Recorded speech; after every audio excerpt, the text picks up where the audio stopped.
नमस्कार, बहुत स्वागत है आपका। आपके साथ मैं हूं मृदुल शर्मा और आप देख रहे हैं 10 में दम। आज 10 में दम में आपके लिए क्या खास लेकर आए हैं, आइए नजर डालते हैं।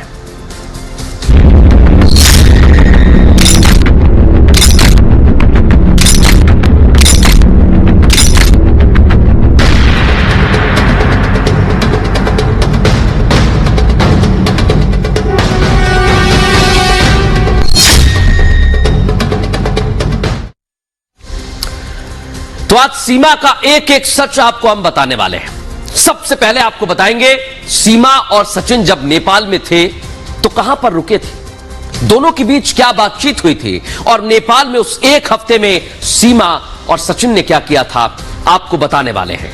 क्योंकि सीमा और सचिन जब पहुंचे तो दोनों एक दूसरे से पहली बार मिल रहे थे, लेकिन सचिन ने अपना नाम बदल लिया और सचिन ने सीमा के साथ उसी होटल में जहां पर मोबाइल से रील बनाई, वहां से भी हमने जानकारी जुटाई है। इस रिपोर्ट में आपको दिखाते हैं।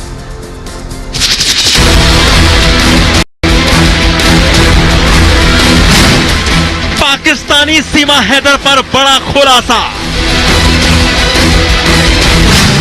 सीमा पर भूचाल, लव इन नेपाल।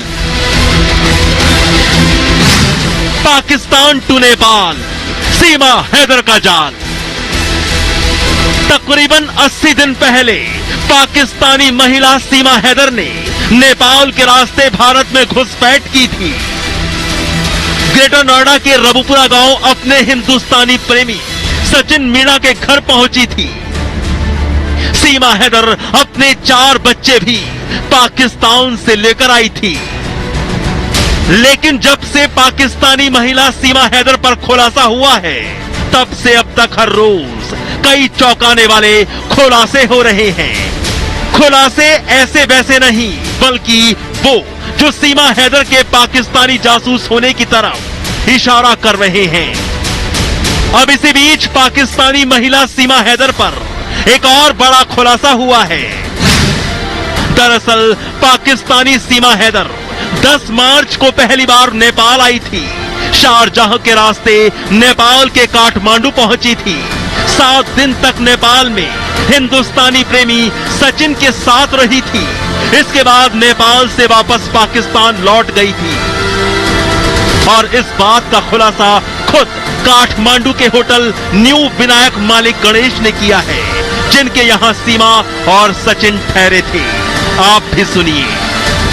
वो लोग मार्च में आए थे, तो मार्च में आए थे तो वो लोग 7-8 दिन बैठ के चला गया था। पहले सचिन आया था, तो सचिन पहले दिन आया तो सचिन ने होटल बुक किया, तो उसने बोला कल हमारी बीवी भी आने वाली है।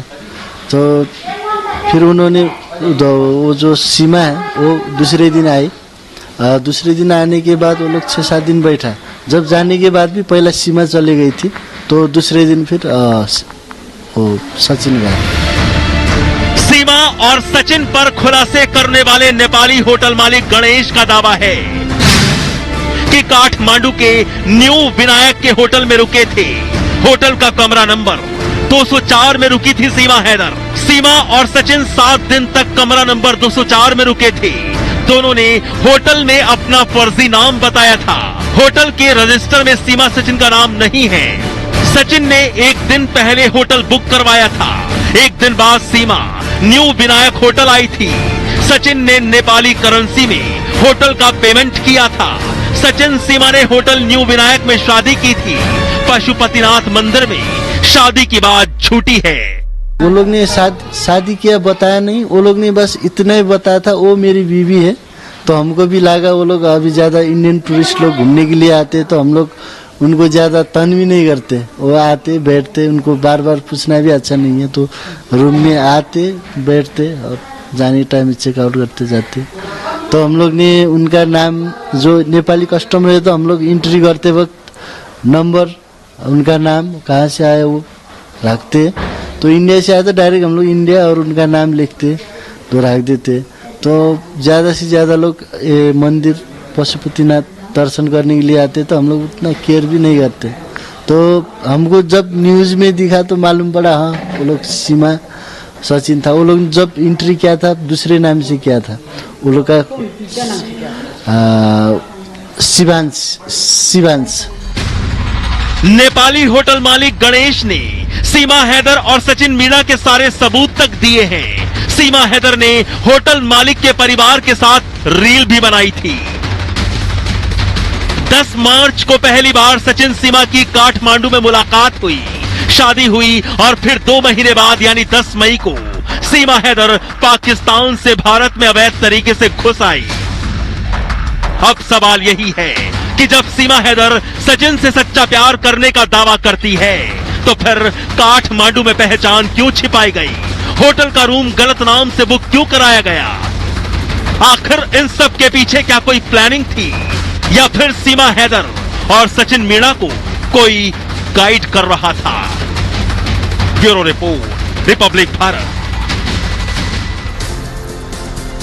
ये सवाल तो बना हुआ है और ये सवाल इसलिए खड़ा होता है क्योंकि सीमा जैसे जैसे शक्ल बदलती है वैसे वैसे बयान भी बदल रही है और सीमा का भाई पाकिस्तानी आर्मी में है। यह सवाल भी सीमा से पूछा गया है, लेकिन इसके पीछे की सच्चाई क्या है वो इस रिपोर्ट में आप देखिए।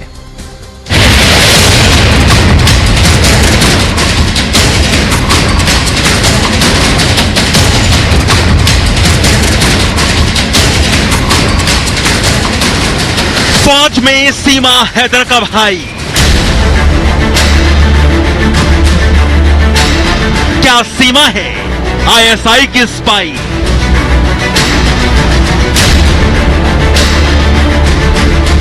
सीमा कर रही एटीएस को गुमराह।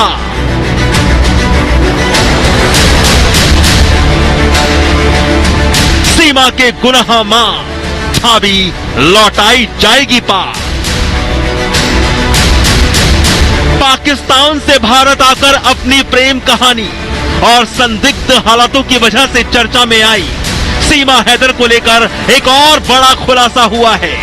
इस बात का शक पहले से किया जा रहा है कि सीमा हैदर एक पाकिस्तानी जासूस हो सकती है। इस बीच सीमा को लेकर चौंकाने वाली बात सामने आई है। सीमा हैदर का भाई पाकिस्तानी सेना में तैनात है। सीमा का भाई आसिफ कराची में पाकिस्तानी सेना में पोस्टेड है। दरअसल सीमा हैदर के पहले पति गुलाम हैदर की तरफ से एक तस्वीर वायरल की गई है। अब सीमा हैदर के पहले पाकिस्तानी पति गुलाम हैदर ने दावा किया है कि सीमा का भाई आसिफ पाकिस्तानी फौज में है। गुलाम हैदर के मुताबिक सीमा हैदर के भाई की कराची में तैनाती थी, उसका नाम आसिफ है और फिलहाल आसिफ ने सेना की नौकरी छोड़ दी है। वहीं गुलाम हैदर ने यह भी बताया कि सीमा का चाचा गुलाम अकबर इस्लामाबाद में है और आर्मी में किसी बड़े पद पर है। सीमा हैदर के पहले पति गुलाम हैदर ने यह भी दावा किया है कि वो सीमा हैदर के भाई आसिफ से मिल भी चुका है।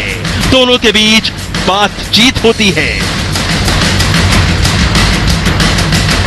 दरअसल सीमा हैदर के पहले पाकिस्तानी पति गुलाम हैदर ने एक तस्वीर वायरल की है जिसमें गुलाम हैदर दावा कर रहा है कि सीमा हैदर का भाई आसिफ पाकिस्तानी आर्मी में था और इस समय कराची में तैनात था। हालांकि उसने नौकरी छोड़ दी है। और दूसरी तरफ गुलाम हैदर और आसिफ के बीच कई समय से मुलाकात हो रही थी, उनके बीच बातचीत भी हुई है, ऐसा गुलाम हैदर ने दावा किया है। और दूसरी तरफ गुलाम हैदर ने यह भी जानकारी दी कि सीमा हैदर का चाचा गुलाम अकबर जो है वो इस समय इस्लामाबाद में है और पाकिस्तानी आर्मी के बड़े पद पर तैनात है। सीमा हैदर के पहले पाकिस्तानी पति गुलाम हैदर के खुलासे के बाद शक और भी गहरा गया है। क्या वाकई सीमा हैदर का आईएसआई से कोई कनेक्शन है? क्या सीमा हैदर किसी मिशन के तहत भारत आई है? क्या सीमा हैदर को पूरी ट्रेनिंग के साथ हिंदुस्तान भेजा गया है? क्या सीमा हैदर पबजी के जरिए सॉफ्ट टारगेट चुनकर भारत की जासूसी करने आई है? क्या है सीमा हैदर का मकसद? आखिर क्यों सीमा हैदर सब सच क्यों नहीं उगल रही? सीमा हैदर के पाकिस्तानी पति गुलाम हैदर के खुलासे के बाद सीमा पर शक और भी गहरा गया है। क्या सीमा हैदर का आईएसआई कनेक्शन है या फिर किसी मिशन के चलते सीमा को भारत भेजा गया है? क्या ट्रेनिंग करने के बाद सीमा हैदर को भारत में दाखिल करवाया गया है या फिर पबजी के जरिए सॉफ्ट टारगेट चुन भारत की जासूसी करने के लिए सीमा हैदर भारत आई है। आखिर क्या है मकसद और सीमा हैदर आखिर सच उगलने से क्यों कतरा रही है? दरअसल एटीएस ने अपनी पूछताछ के दौरान सीमा हैदर से पूछा कि क्या कभी फूफी और फल कोड वर्ड का इस्तेमाल किया था। दरअसल आईएसआई में फूफी उस शख्स को कहा जाता है जो देश से जुड़ी जानकारियां आईएसआई तक भेजने का काम करता है। फल कोड वर्ड रुपयों के लिए इस्तेमाल किया जाता है। वहीं सुरक्षा एजेंसी ने अब सीमा हैदर के सोशल मीडिया अकाउंट भी खंगालने शुरू कर दिए हैं। यूपी एटीएस को एक और बड़ा इनपुट सीमा हैदर से जुड़ा हुआ मिला है। सीमा ने भारतीय सेना के कुछ अधिकारियों को भी फ्रेंड रिक्वेस्ट भेजी थी, लेकिन सवाल यही है कि सीमा हैदर किसके इशारे पर काम कर रही थी? क्या सीमा हैदर आईएसआई का हनी ट्रैप है? आखिर सच्चाई क्या है? और यही हकीकत जानने के लिए यूपी एसटीएफ दिन रात जुटी हुई है। Bureau report, Republic Bharat. तो यूपी एटीएस लगातार सीमा से पूछताछ कर रही है, सचिन से भी सवाल किए जा रहे हैं, लेकिन वो सवाल है क्या? और क्या पूछताछ में सीमा ने सब कुछ उगल दिया है? क्या सीमा की पोल खुल गई है? सीमा का भेद खुल गया है? इस रिपोर्ट में देखिए।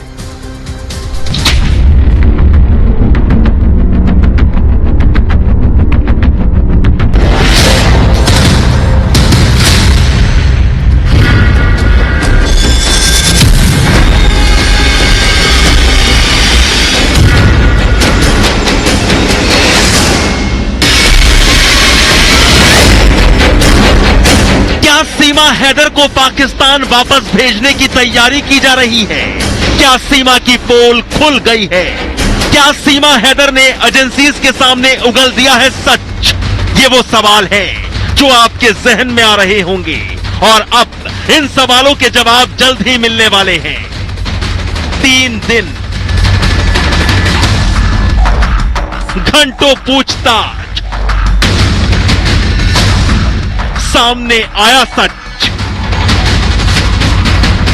कई घंटों की पूछताछ के बावजूद सीमा हैदर के बारे में जो खुलासे होने जा रहे हैं या होते रहे हैं वो अपने आप में चौंका देने वाले हैं। ऐसे तमाम सवाल हैं जिसके आगे सीमा हैदर बेबस नजर आई है। अब देखना यह है कि सीमा हैदर की अगली चाल क्या होगी। और सीमा हैदर बुरी तरह से फंसती हुई नजर आ रही है क्योंकि उसके ऊपर जासूस का आरोप लग रहा है, उसके ऊपर पाकिस्तान के खुफिया एजेंसी आईएसआई के साथ मिले होने का आरोप लग रहा है। इसके अलावा तमाम जो भारत की एजेंसी है वो लगातार इस पूरे मामले में नजर रखे हुए हैं। सीमा का भंडा फूट गया है।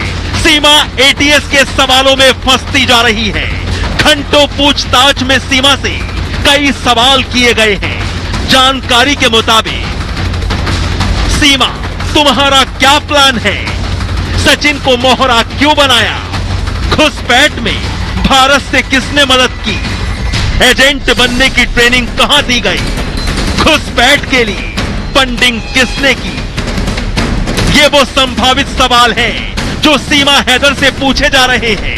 सवाल तो कई सारे हैं जिनके जवाब से सीमा की पोल खुल जाएगी। शिकंजे में सीमा हैदर लगातार उन तमाम सवालों का जवाब चाहती है सीमा हैदर से जिनका जवाब सीमा हैदर अब तक छिपा रही थी।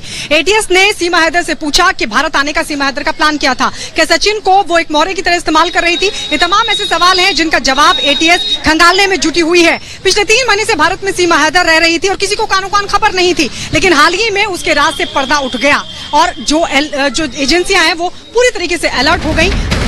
करीब 3 महीने से सीमा भारत में है, लेकिन पिछले कुछ दिनों से ही उसके राज से पर्दा उठता जा रहा है। इसे लेकर पुलिस और एजेंसीज भी चौकन्ना है। सीमा को लेकर स्पेशल डीजी प्रशांत कुमार ने भी बता दिया है कि सीमा की हर चाल पर एजेंसीज की नजर है। ये सभी एजेंसियां अपना अपना काम कर रही हैं। ये मामला 2 राष्ट्रों के बीच जुड़ा हुआ है। बाहर भेजने की जो विधिक प्रक्रिया है उस हिसाब से कार्रवाई चल रही है। भारत में दाखिल हुई है, क्या नाकामी लगती है सुरक्षा? नहीं, ऐसा नहीं है। जो अगर हमारा बॉर्डर पोरस है और उसके लिए कोई पासपोर्ट की आवश्यकता नहीं है। नहीं, ये तो किसी के चेहरे पे तो कुछ लिखा नहीं। जांच के साथ साथ पाकिस्तानी सीमा हैदर पर धीरे धीरे हो रहे खुलासों ने मामले को गंभीर बना दिया है। अब सीमा और सचिन का किराए पर लिया हुआ मकान भी सामने आ गया है और मकान मालिक ने जो खुलासा किया है उसे सुनकर आप चौंक जाएंगी। मारपीट जो हुई थी वो एक छोटी सी बात थी बीड़ी पीने के ऊपर। जो सचिन है वो जैसे खाना खाने दोपहर को आता है तो वो पाता है कि जो सीमा है वो बीड़ी पी रही थी। बहुत ज्यादा मारपीट हुई थी? हाँ, मारपिटाई की थी उसकी। ये वो खुलासे हैं जो सीमा हैदर पर शक को और गहरा देते हैं। इसी को लेकर सीमा हैदर के खिलाफ लोगों का प्रदर्शन भी सामने आ गया है। कई महिलाओं ने सीमा को वापस भेजने की भी मांग की है। इधर सीमा एटीएस के सवालों के जाल में से निकलने के लिए तरह तरह के हथकंडे अपना रही है। सूत्र बता रहे हैं कि सीमा हैदर गुमराह करने की कोशिश भी कर रही है, लेकिन एजेंसीज की सख्ती से सीमा का भेद अब जल्द ही खुलने वाला है। Bureau report, Republic Bharat. Seema का भेद खुलने वाला है। लगातार बड़ी खबर पर नजरें बनी रहेंगी। एक छोटा सा ब्रेक ले रहे हैं, जल्द हाजिर होंगे।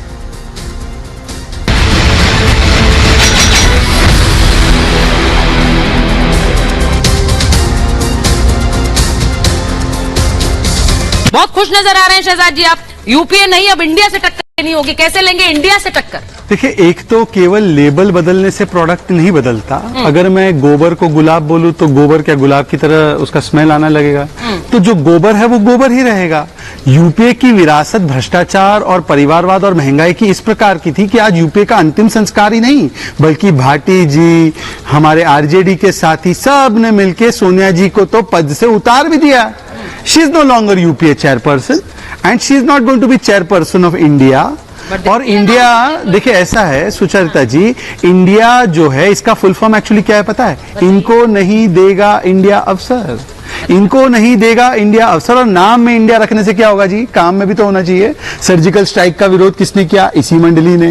बालाकोट का विरोध किसने किया? इसी मंडली ने। अरे चलिए छोड़ दीजिए, 370 पर इंडिया मतलब भारत तो साथ में है। अब पूछे अनुज आत्रे जी बोलेंगे 370 वापस लाना है, आरजेडी वाले बोलेंगे 370 वापस लाना है, भाटी जी इधर उधर से निकल जाएंगे। आम आदमी पार्टी है नहीं, वरना उनके प्रवक्ता स्टेपनी बोलते कि नहीं नहीं इसको तो सही है, इसको नहीं रखना है, ये 370 तो बहुत बुरा है। तो इसीलिए मैं कहता हूं कि आज जो है इंडिया मतलब इनको नहीं देगा इंडिया अवसर, ये इन्होंने स्वयं माना है। यूपी का अंतिम संस्कार कर दिया। इनका नाम पता क्या होना चाहिए था? Rome, requiring only money every time. ये requiring only money every time वाले लोग हैं। इसीलिए देखिए भ्रष्टाचार बचाने के लिए एक दूसरे की शक्ल नहीं देख पाते थे, वो साथ बैठे। और आखिरी बात,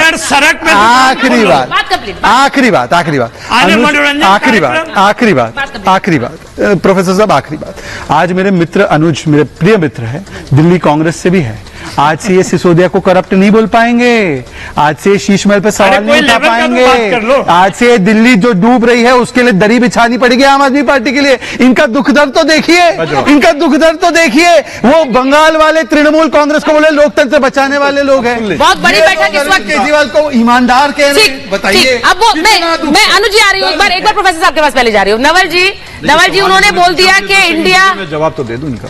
ठीक है मैं आ रही हूँ। एक बार उन्होंने इंडिया का फुल फॉर्म बता दिया। झगड़ा शुरू, मैं बोलूं नहीं पहले कौन वाली लड़ाई नहीं। अच्छा एक सेकंड प्रोफेसर साहब कैसे, एक बार पहले जा रही हूँ, अनुज जी आ रही हूँ। उसके बाद उन्होंने बोल दिया कि भाई उन्होंने इंडिया का फुल फॉर्म भी बता दिया और उन्होंने कह दिया कि रोम होना चाहिए। प्रोफेसर साहब आपका जवाब शहजाद पूनावाला को, बीजेपी को क्या? देखिए शहजाद पूनावाला जी जो बोल रहे हैं वो वास्तव में भारतीय जनता पार्टी की राजनीतिक संस्कृति को प्रतिस्थापित कर रहे हैं। मोदी जी जिस कुनबा का नेतृत्व कर रहे हैं उसका तो कोई लेवल ही नहीं है। उनको तो मालूम ही नहीं है कि जो दल वहां पे बैठक कर रही है वो दशकों से है। वो पार्लियामेंट में 2014 में आए, प्रधानमंत्री बन गए केवल प्रचार के कारण। यहाँ पे तो जिस सोनिया गांधी के विषय में उल्टा सीधा बोल रहे हैं, 2004 में वहां पर उनको चुना जा चुका था। उन्होंने तय किया कि नहीं हमने मनमोहन सिंह बनेंगे। तो वैसे लोग हैं सैक्रिफाइस करने वाले लोग। ये तो सत्ता हड़पने के लिए भारतीय जनता पार्टी कोई भी लेवल नीचे तक जा सकती है, गिरावट की इतिहास रख सकती है। प्रधानमंत्री के भाषण में आपने परिवारवाद, भ्रष्टाचार को छोड़कर कोई भाषण सुना क्या?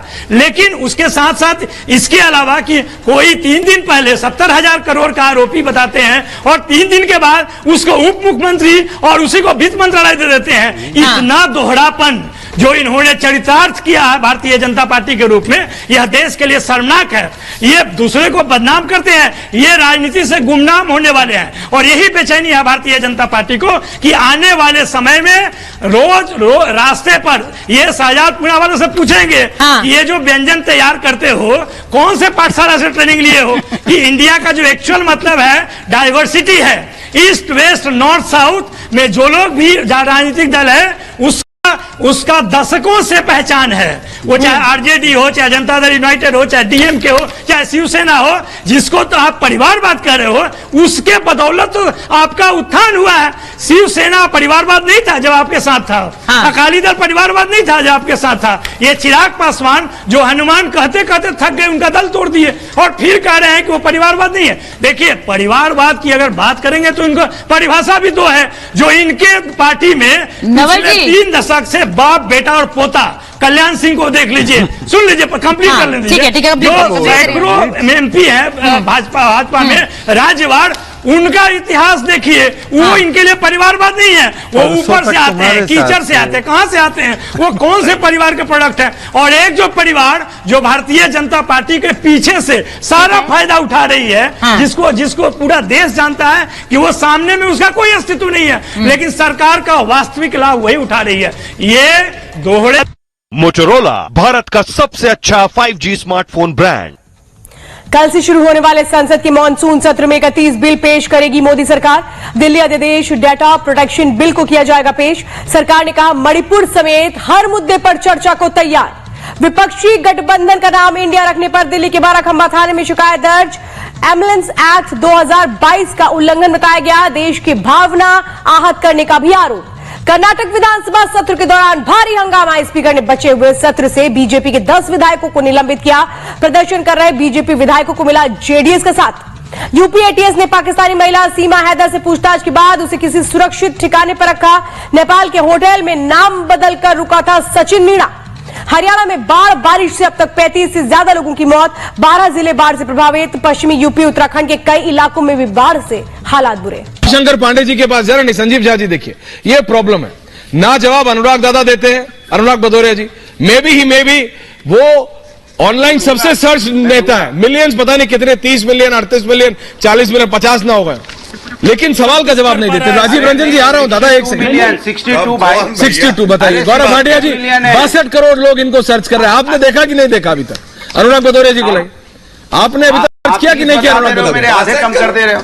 अरे मुझे लगा 6000 करोड़ कर रहे हैं। मार्च में वीनस, अच्छा, मार्च हर जगह इन्हीं को सर्च किया जा रहा है। मणिशंकर पांडे जी, ओके, रिलैक्स, लोग सर्च कर रहे हैं। That was on a lighter note, thank you. Manishankar Pandey ji राष्ट्रीय प्रवक्ता हैं और राष्ट्रीय उपाध्यक्ष भी हैं लोक जनशक्ति पार्टी चिराग पासवान, रामविलास पासवान जी यानी चिराग पासवान। मणिशंकर जी, जब आपकी पार्टी टूटी दादा, तो जो स्वर्गीय रामविलास पासवान जी थे, उनके भाई भारतीय जनता पार्टी में चले गए, मंत्री बन गए। और आज जब चिराग पासवान एनडीए में गए हैं, उन्होंने प्रधानमंत्री के पैर छुए, प्रधानमंत्री ने उन्हें गले लगाया। इस सब से आपका क्या फायदा होता है? मैं रीजनल पार्टीज के पर्सपेक्टिव से समझने की कोशिश कर रहा हूं। आपका क्या व्यू पॉइंट है लोक जनशक्ति पार्टी का?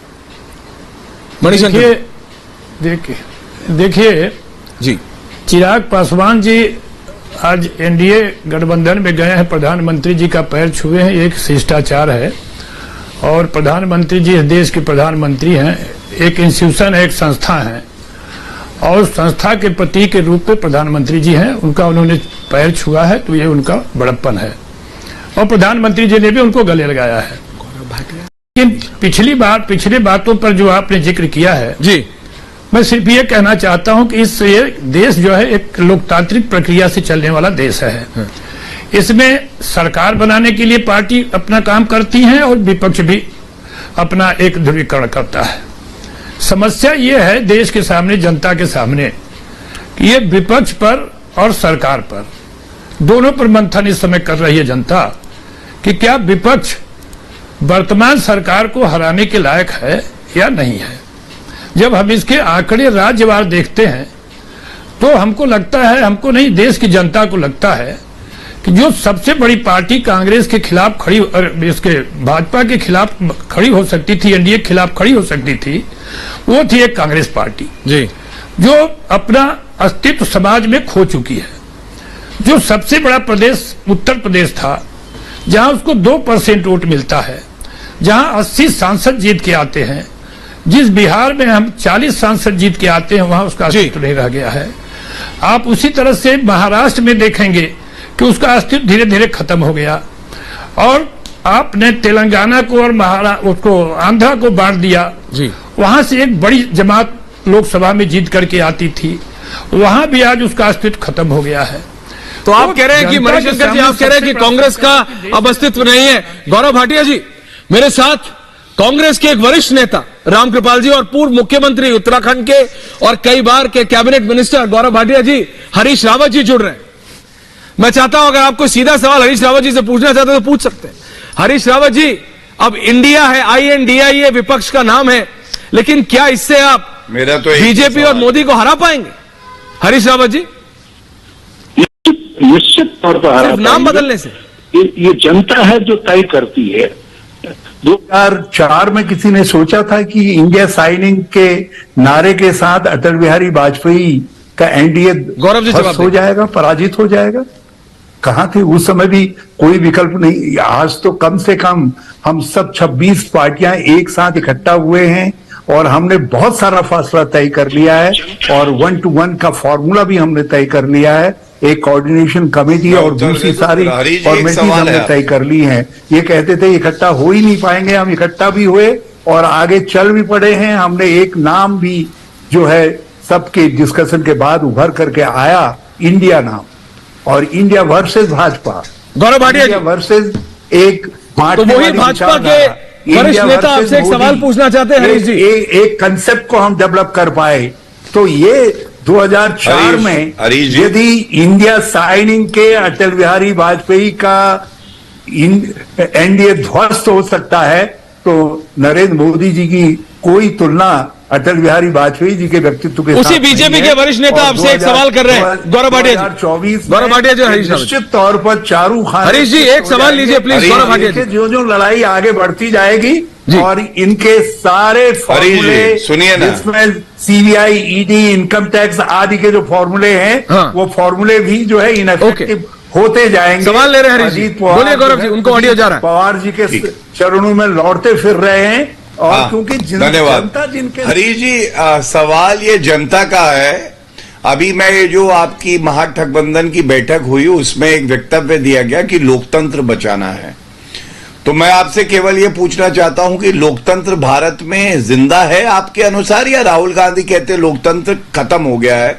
और पश्चिम बंगाल में जो कांग्रेस के कार्यकर्ता मारे गए, उस ममता बनर्जी के साथ बैठ के आप लोकतंत्र कैसे बचा रहे हैं? सवाल यह भी पूछा जाएगा, अरविंद केजरीवाल कहते हैं सोनिया गांधी भ्रष्टाचारी हैं, उन्हें जेल में होना चाहिए, और कांग्रेस पार्टी कहती है अरविंद केजरीवाल को जेल में होना चाहिए। मुझे पूछिए अर्नब, तुम्हारे लिए पहले क्या आता है, तुम्हारा धर्म या?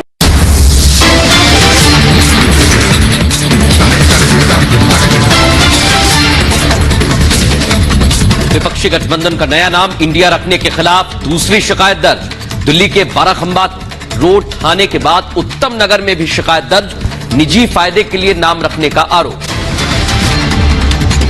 कर्नाटक विधानसभा से निलंबन के खिलाफ संग्राम, बीजेपी ने जताया विरोध, स्पीकर के खिलाफ जेडीएस और बीजेपी ने दिया अविश्वास प्रस्ताव। कल से शुरू हो रहा है संसद का मॉनसून सत्र। राजनाथ सिंह की अगुवाई में हुई सर्वदलीय बैठक, सरकार मणिपुर हिंसा पर चर्चा के लिए तैयार। मॉनसून सत्र में 31 बिल किए जाएंगे पेश। पाकिस्तानी महिला सीमा हैदर पर कसा यूपी एटीएस का शिकंजा। सीमा के पास से 4 फोन, 5 पासपोर्ट बरामद। आईएसआई और पाक कनेक्शन की जांच। ग्रेटर नोएडा में सीमा के खिलाफ प्रदर्शन। मध्य प्रदेश की शिवपुरी में महिला सरपंच को बात नहीं मानने पर दबंगों ने जूते चप्पलों से पीटा। 3 आरोपी गिरफ्तार। बीजेपी ने कांग्रेस पर लगाया आरोप।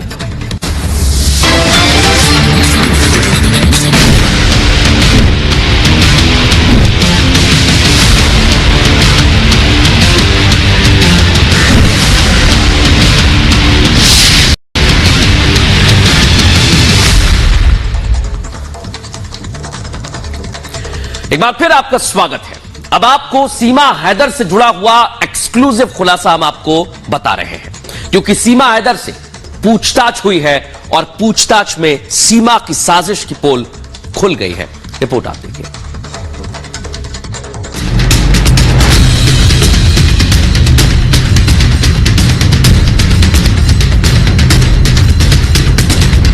सीमा हैदर हिंदुस्तान की बहू या पाकिस्तान की जासूस, सचिन का प्यार या आईएसआई का हथियार।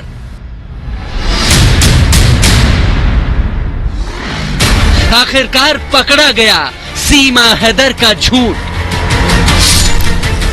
सीमा का धोखा, सबूत नंबर 1। सचिन मीणा भी क्या सीमा की साजिश का हिस्सा है? क्योंकि नेपाल के होटल में सचिन ने नाम छिपाकर कमरा बुक किया था। उसने सचिन की जगह अपना नाम शिवांक बताया। ये वो रजिस्टर है जिसमें मार्च 2023 का वो रिकॉर्ड दर्ज है, जिसके मुताबिक सचिन शिवांक बनकर सीमा के साथ यहाँ रहा था। हमको जब न्यूज में दिखा तो मालूम पड़ा, हाँ वो लोग सीमा सचिन था। वो लोग जब एंट्री किया था दूसरे नाम से किया था। वो लोग का शिवांश। सीमा का धोखा, सबूत नंबर 2। नेपाल के पशुपतिनाथ मंदिर में शादी का सीमा हैदर का दावा झूठा है। यह खुद नेपाल के उस होटल मालिक ने कहा है जहां सीमा और सचिन 7 दिनों तक रुके हुए थे, जबकि इससे पहले सीमा हैदर ने साफ किया था कि उसने सचिन के साथ ही पशुपतिनाथ मंदिर में हिंदू रीति रिवाज से शादी की है। वो लोग ने शादी किया बताया नहीं। वो लोग ने बस इतना ही बताया था वो मेरी बीवी है। तो हमको भी लगा वो लोग अभी ज्यादा इंडियन टूरिस्ट लोग घूमने के लिए आते तो हम लोग उनको ज्यादा तंग भी नहीं करते। वो आते बैठते, उनको बार बार पूछना भी अच्छा नहीं है। तो रूम में आते बैठते और जाने टाइम चेकआउट करते जाते। सीमा का धोखा, सबूत नंबर 3। मांग में सिंदूर, माथे पर पल्लू और गले में मंगलसूत्र बांधने वाली ये वो पाकिस्तानी महिला है जो कहती है उसने अपने प्रेमी सचिन मीणा से नेपाल में शादी की है। हिंदू रीति रिवाज के जरिए बाकायदा मंदिर में 7 फेरे लिए हैं। ऐसे में कई सवाल उठ रहे हैं, क्योंकि जो सीमा सोशल मीडिया की दीवानी है, हर चीज पर जो इंस्टाग्राम रील्स बना देती है, उठते बैठते घूमते जो अपना मोबाइल कैमरा ऑन रखती है, नेपाल में शादी का उसने वीडियो क्यों नहीं बनाया? मंदिर में सचिन मीणा से अगर शादी की है तो उसकी रील क्यों नहीं बनाई? ये सवाल इसीलिए क्योंकि सीमा ने एक रील बनाई जिसमें सचिन उसकी मांग में सिंदूर भर रहा है, लेकिन ये रील्स किसी मंदिर नहीं बल्कि होटल के कमरे के अंदर की है। ये बात होटल के मालिक भी कंफर्म कर चुके हैं। सीमा का धोखा, सबूत नंबर 4। भेष बदलने और धोखा देने में सीमा हैदर कितनी माहिर है, इसका एक और सबूत भारत में उसकी मकान मालकिन ने दे दिया, जहां सीमा करीब 2 महीने तक रही। कैसे उसने आंखों में धूल झोंकी, खुद ही सुनिए। अच्छा, आपको पता चला था कि ये मुस्लिम है या पाकिस्तान से आई है? कब पता चला? जैसा पहना ऐसा ही पहनती थी जब। नहीं, मुस्लिम है, पाकिस्तान से आई है, ये किसने बताया आपको? ना, ये तो जब यहाँ से चली गई जब पता चली। उसके बाद पता चला मुस्लिम है, ये कब पता चला? ये 1 तारीख में। सीमा का धोखा, सबूत नंबर 5। आंखों में धूल झोंकना सीमा हैदर के लिए कोई नई बात नहीं है। वो पाकिस्तान में अपने पति, रिश्तेदारों और पड़ोसियों के साथ पहले ऐसा कर चुकी हैं। तो भारत में आने के लिए नेपाल बॉर्डर पर भी उसने सुरक्षा कर्मियों को चकमा दिया था, तो क्या अब वही चीज वो यूपी एटीएस और पुलिस के साथ भी करना चाहती है? आईएसआई की जो स्ट्रेटजी है ना, वो समझने की जरूरत है। और क्या स्ट्रेटजी है? 3 अस्त्र इस्तेमाल करो, 3 W, wine, women and wealth. शराब, औरत और धन। तो क्या ऐसे ऐसे लड़कियों को ट्रेन करो, उनको हनी ट्रैप करो, मोबाइल पे करो, व्हाट्सएप चैट करो, फेसबुक पे चैट करो, फ्रेंड रिक्वेस्ट भेजो, रोने लग जाओ, इमोशनल कार्ड खेलो। ये सब नौटंकी उन लोगों को सिखाया जाता है।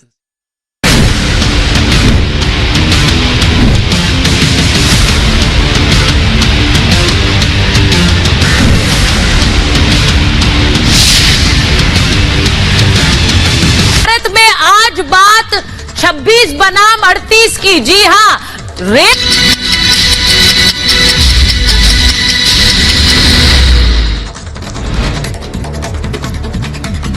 विपक्षी गठबंधन का नाम इंडिया रखने का मामला पहुंचा थाने। दिल्ली के 12 खंबा रोड थाने के उत्तम नगर में भी 26 दलों के खिलाफ शिकायत दर्ज। निजी फायदे के लिए नाम रखने का आरोप।